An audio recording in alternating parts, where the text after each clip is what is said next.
I can't prove anything that I'm going to tell you in this video. All I can say is that I've done some research and I've paid attention to people who I consider to be reputable journalists and reputable YouTubers. It looks like Joe Biden may have made a decision to step down, and he's planning to make that announcement very soon. Welcome to the Mr. Wilson's Got a Headache podcast.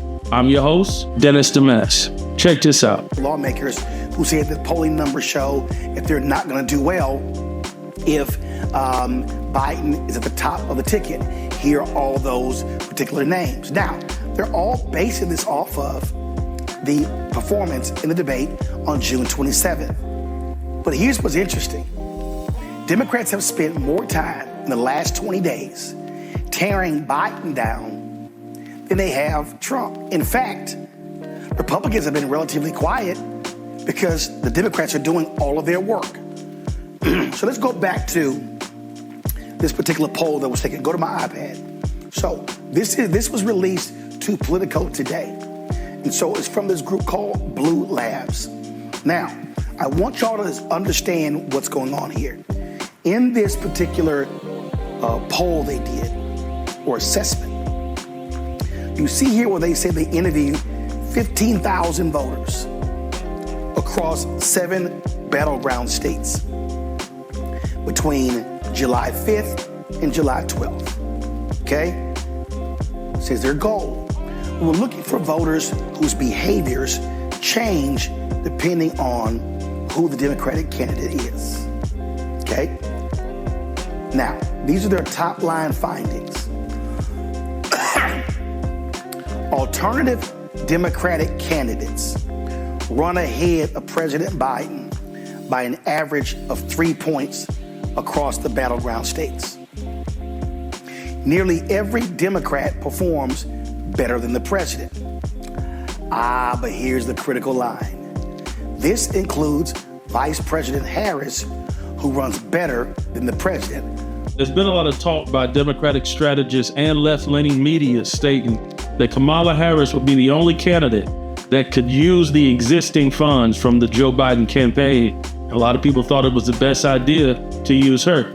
I said that on one of my previous videos. Unfortunately, it doesn't look like Democrats agree.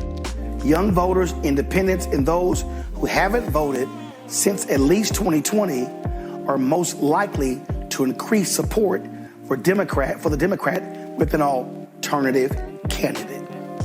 So here they go. These are their 4 candidates in alphabetical order. Senator Mark Kelly of Arizona, Governor Wes Moore of Maryland, Governor Josh Shapiro of Pennsylvania, Governor Gretchen Whitmer of Michigan. Now check this out. By nearly 2-to-1 margin, Democratic voters say the party should choose the best nominee no matter who if Biden doesn't run. I need y'all to understand why they're framing it this way. Because they don't want it to be Kamala Harris. Now watch this. Who should delegates nominate if Biden does not run? The best nominee no matter who. According to Democrats, 56%. 33% say VP Harris. Look at the black number. 43% say best nominee no matter who. 40% say Kamala Harris. And so then you see independents, youth, sporadic, Rust Belt. Again, I need y'all to understand what's going on here. What you have going on here is an effort by prominent Democrats to freeze out Kamala Harris because they've never wanted Kamala Harris on the ticket. That was Roland Martin's take. He's definitely a journalist who's been around for many decades. He knows the ins and outs. And after watching him for many years, I have seen him make predictions or hint on things that actually came to pass. Plus, as a result of him being connected to a lot of left-leaning media like CNN and MSNBC, being on their shows on many occasions. I'm guessing he has a direct phone number to a lot of people who would know.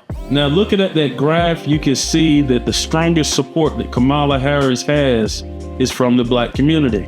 Not only that, there are other graphs that show that the strongest support is from people 45 and up. But when you look at people from 18 to 45, she really doesn't have a lot of support. Not only that, over 60% of Democrats say that they believe that Joe Biden should step down. Recently, Joe Biden was asked a question in a press conference, and they asked him what will make him step down. He said that if his advisors come to him and say that he has no chance to win, he would step down. So not only do we have a credible journalist, we also have remarks from Joe Biden that line up with this narrative. It's someone else that said that they heard the same thing.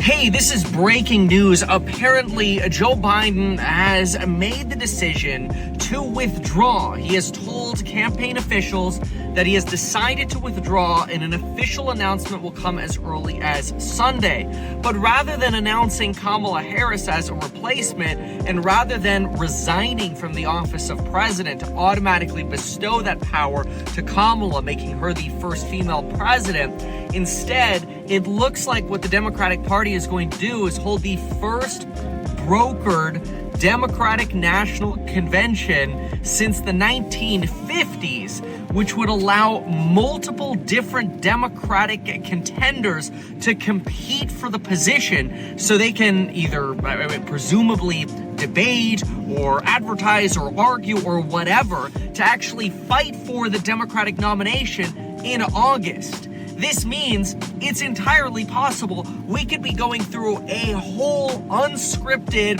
party put together here and fight over what the ticket could be or would be or what it might look like. This means we're not necessarily at a Kamala somebody else ticket. Instead, we could be with a Newsom and whomever he picks to be his running mate. We could be a Pete Buttigieg and whomever he picks to be his running mate. I assume Kamala's going to put her hat in the ring, but they're all going to be competing against each other.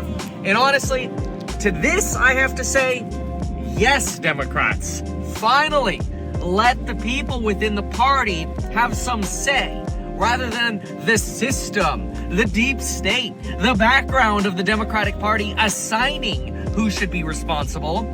We will let the actual delegates within the Democratic Party decipher whom they want to vote for based on likely what the masses are desiring, following what I'm assuming would be some form of campaign proposals, speeches, debates, or otherwise. Now, Meet Kevin is a YouTuber with millions of followers. He actually ran for governor in the state of California against Gavin Newsom. And at one point, he was the second highest polling candidate. If the Democrats decide to go with a candidate outside of Kamala Harris, they risk losing support from Black women. At least that's what people are saying right now. Me personally, I don't believe that Black women would stop supporting. I just think that they really want to see a Black woman be president. Unfortunately, if she doesn't have the support from her own party, she may not be the one to break that glass ceiling. Check this out. You know, someone has to say, here is the reality. There is not a path forward. He said in an interview that he would get out if he was told by his advisors that there wasn't a path forward. If his advisors don't tell him that now, they're not doing him a service, and they shouldn't be his advisors. You know, this is the end game now. You may be able to run out the clock and stay on the ticket, but you got to lead. And we have a big coalition. You have a lot of African American voters who are still with Joe Biden. They still want him to stick in there. We're used to seeing our leaders stumble. We're used to seeing our leaders be attacked by the media in ways that aren't fair, and we're slow to let go of somebody's hand. So I'm proud that the Black grassroots is standing with Joe Biden. But the party's bigger than that. The donors are walking away. The best people in our party, the smartest people in our party are looking at the math and saying the math don't math. And so it's important, I think, that we recognize that this could be, this is the end game. One way or the other, it's the end game. Right now, Joe Biden cannot defeat Donald Trump. It's a fact. Kamala Harris cannot defeat Donald Trump. However, She does have access to the money. Is there a candidate inside of the Democratic Party that can galvanize people enough to really make this a competitive race? And that's only having roughly 110 days to do it. Now, there are a list of people we saw in one of the clips. And to be honest with you, I haven't heard much about these people. Some of these people names I've heard before, but I still don't know these people. I personally think that no matter what the Democrats do, because they've wasted so much time, they set themselves back.